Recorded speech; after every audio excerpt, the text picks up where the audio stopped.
42वें संविधान संशोधन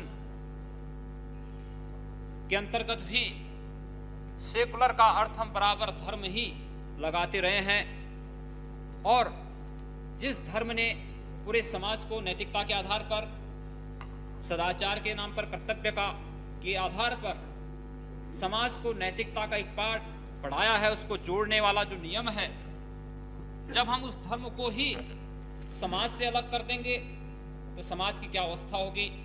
निश्चित ही मैं समझता हूं कि आज हम धर्म, जाति और अन्य भावनाओं को भड़काकर अपनी राजनीतिक रोटियां तो सेकते हैं।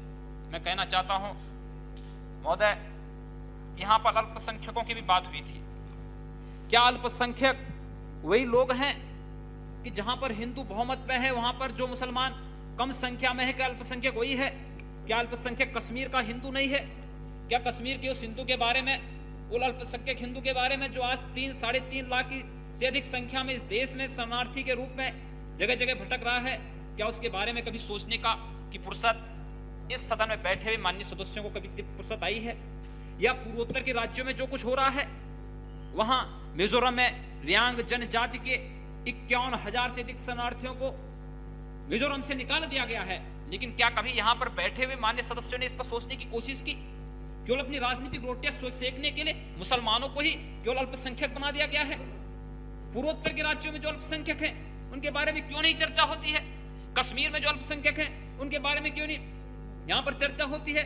और अगर अल्पसंख्यकों की बात होनी है तो 1984 में जो इस देश में हुआ था, क्या वो सिख अल्पसंख्यक इस देश में नहीं है?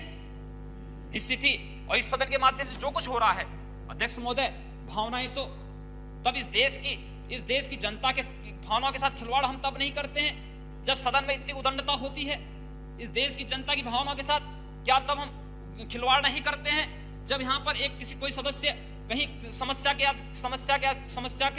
समस्या को उठाना चाहता है और उसको बोलने की छूट नहीं दी जाती, उसको बोलने नहीं दिया जाता है, उस पर व्यवधान उत्पन्न किया जाता है? क्या उसकी भावनाओं के साथ खिलवाड़ नहीं होता है? इस देश की करोड़ों जनता की भावनाओं के साथ खिलवाड़ नहीं होता है? निश्चित ही सोचना पड़ेगा हमें।